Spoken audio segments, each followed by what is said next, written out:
Тімотейге арналған екінші хат, бірінші тарау.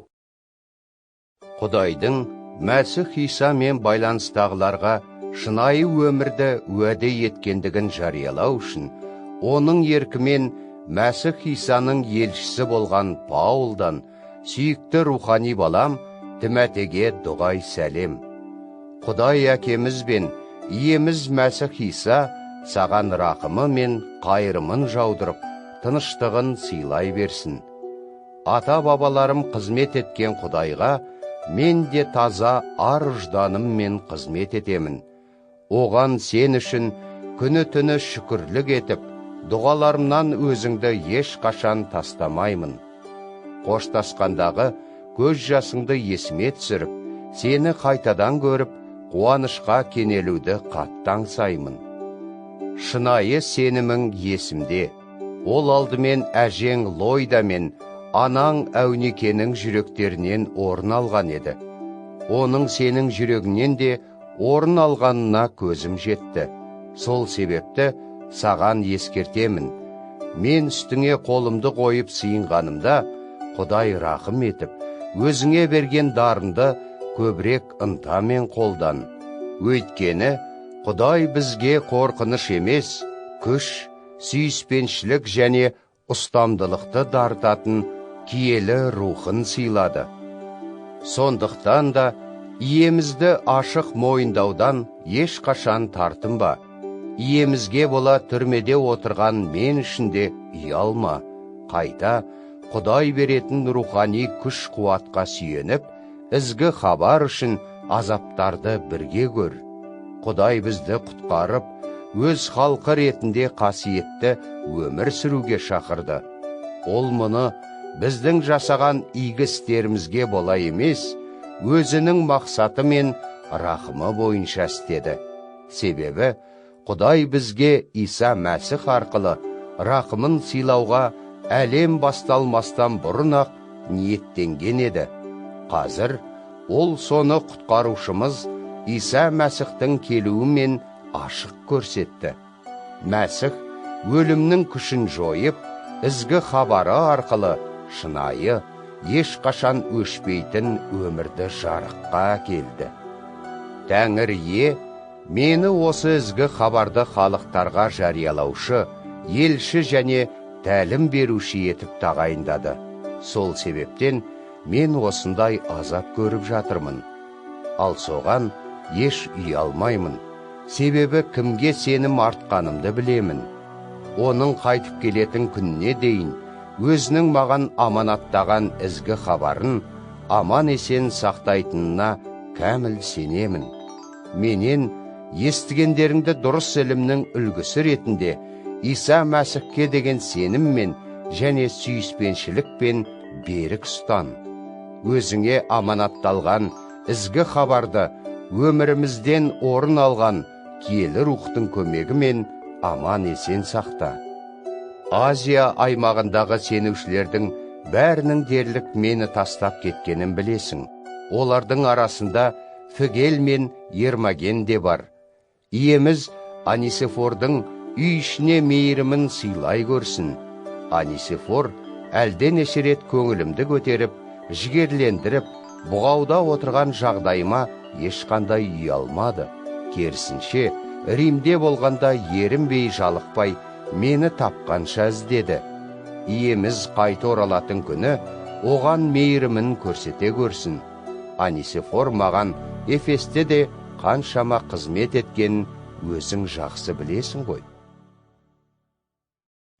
Тімотейге арналған екінші хат, екінші тарау. Ал сен, балам менің, Мәсіх Исаның сыйлайтын рақымы мен күшейе бер. Өзің менен естіп, көптеген кісілер растаған шынайы ілімді басқаларға да тәлім беруге қабілеті бар, сенімді жандарға аманатта. Иса Мәсіхтің адал сарбазы ретінде азаптарды бірге көр. Есіңде болсын, ешбір сарбаз тұрмыстық істермен шырмалмайды, қайта қолбасшысының көңілінен шығуға ұмтылады. Сондай-ақ, балуан күрес тәртібін бұзса, жүлдені жеңіп ала алмайды. Жиналған өнімнен үлесін ең алдымен жан сала еңбектенген диқан алуға тиіс. Айтқандарым туралы ойлана бер, сонда Құдай саған бәріне түсінік береді. Дәуіттің ұрпағынан шыққан, өлімнен қайта тірілген иеміз Иса Мәсіхті әрдайым есіңде ұста. Мен уағыздаған ізгі хабар осы. Соған бола азап шегіп, қылмыскердей бұғауланудамын. Алайда Құдайдың сөзі бұғаулы емес. Сондықтан мен Құдайдың таңдаған адамдары үшін, олардың да Иса Мәсіх арқылы құтқарылып, мәңгілік ұлылықты иемденулері үшін бәріне де төзем. Мынау дәл айтылған шынайы сөз. Егер Мәсіхпен бірге өлген болсақ, онымен бірге өмір сүретін де боламыз. Егер қиыншылықтарға төзе берсек, онымен бірге патшалық ететін де боламыз. Ал егер Мәсіхті мойындаудан бас тартсақ, ол да бізді мойындаудан бас тартпақ. Біз айтқанымызға адал болмасақ, ол айтқанына адал болып қала береді. Өз болмысымен келіспейтінді ол істемейді. Осыларды бәрінің есіне түсіріп, сөздер туралы айтыспасын деп, Құдай алдында мықтап ескерт. Ондай айтыстардан ешқандай пайда жоқ. Қайта, олар тыңдағандардың сенімдеріне зор нұқсан келтіреді. Сен кінәратсыз жұмысшы, Құдайдың шынайы сөзін дұрыс үйретуші ретінде, оған ұнамды болуға жан сала ұмтыл. Жай, бос әңгімелерден аулақ жүр. Бұларды айтатындар Құдайдың адал жолынан одан бетер адасып кетеді. Олардың сөздері қабынған жарадай жайыла беріп, рухани денені құртпақ. Солардың арасында Үменей мен Филет те бар. Олар шындық жолынан тайып, қайта тірілу болып кетті деп жариялап, кейбіреулердің сенімдерін жоюда. Бірақ Құдайдың салған негізі берік тұрады. Онда мына сөздер мөрленіп жазылған. Иеміз өзінікі болған адамдарын жақсы біледі, және иеміздің атын атап сыйынатын әркім жамандықтан алшақтасын. Бір үлкен үйде алтын мен күмістен ғана емес, ағаш пен қыштан жасалған ыдыс аяқтар да бар. Алдыңғылары қадірмен тұтылса, соңғылар қадір құрметтен ада. Сол сияқты, қауымның көптеген мүшелері игі істерімен Құдайды құрметтесе, басқалары жамандықтарымен оның даңқы мен ісіне нұқсан келтіреді. Сол себепті, кім өзін соңғылардан арылтып таза ұстаса, қадірлі ыдыстар іспетті, қожайынына бағышталған, пайдалы және әрбір ізгі істер үшін қолданылуға дайын болады. Сонымен, жастықтың құмарлықтарынан бас тартып, пәк жүрекпен иемізге сыйынатындардың бәрімен бірге әділдік, сенім, сүйіспеншілік және татулыққа ұмтыл. Ақылсыз, мәнсіз айтыстардан аулақ бол. Олардың дау жанжал туғызатынын білесің ғой. Жаратқан иенің қызметшісінің жанжалдасуына болмайды. Ол бәріне бірдей жылы жүзді, жақсылап тәлім беретін, сабырлы болып, қарсыластарын ілтипаттылықпен түзету қажет. Мүмкін болса, Құдай оларды өкіндіріп, шындықты мойындатар. Осылайша, олар ақылға келіп, өзінің еркіне бағындыру үшін ұстап алған шайтанның тұзағынан босап, құтыла алмақ. Тимотейге арналған 2 хат, 3 тарау. Есіңде болсын, соңғы дәуірде қиын қыстау күндер туады. Адамдар өзімшіл, ақшағымар, мақтаншақ, тәкаппар, өсекшіл болып, ата-аналарына бағынбайды. Олар алғысты білмей, қасиеттіні танымай, ешкімді сүймей, ымыраға келмейді. Адамдар сондай-ақ жалақор, ұстамсыз, қатыгез болып, жақсылықты жек көреді. Опасыз сатқын, ақылсыз қызба, кеуде көтерген олар Құдайдан көрі ләззат ермекті артық көреді. Олар сырт көзге Құдайға ұнайтындай болып көрінгенмен, оның күшінен бас тартады. Мұндай адамдардан аулақ жүр. Олардың кейбіреулері кісілердің үйлеріне қулықпен кіріп, түйсіксіз әйелдерді еліктіріп, құлдыққа түсіреді. Сондайлар күнәға белшесінен батып, түрлі құмарлықтардың жетегінде жүреді. Олар әрдайым тәлім алуға ұмтылғанмен, ешқашан шындықты білуге қол жеткізбейді. Янни мен Ямбыридің Мұса пайғамбарға қарсы күрескені сияқты, мұндай азғырушылар да шынайы ілімге қарсы шығады. Бұлардың ақылдары бүлінген, сенімдері түкке тұрғысыз жалған. Бірақ та олар алысқа бара алмайды. Өйткені олардың ақылсыздығы бәріне айқын болады. Кезінде Янни және Ямбыримен де солай болған. Ал сен маған еріп, менің ілімімді, жүріс-тұрысым мен өмірлік мақсатымды үлгі тұтып келесің. Сенімім, төзімділігім және сүйіспеншілігімді әрі қуғындалып, азап шеккен кездерімде көрсеткен табандылығымды өз көзіңмен көрдің. Антахия, Кония және Люстрада маған қандай жағдайлардың болғанының бәрін, сол қалаларда қандай қудалауды басымнан кешкенімді білесің. Ал иеміз мені солардың бәрінен де құтқарды. Мәсіх Исамен жүріп, Құдайға ұнамды өмір сүргісі келетіндердің бәрі де қуғындалатын болады.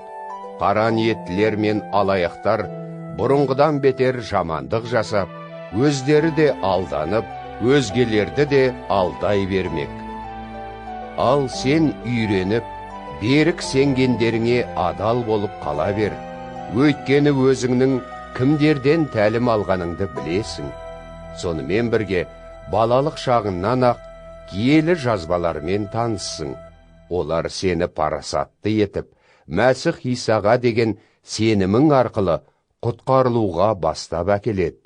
Киелі жазбалардың бәрі Құдай рухының жетелеуімен жазылған.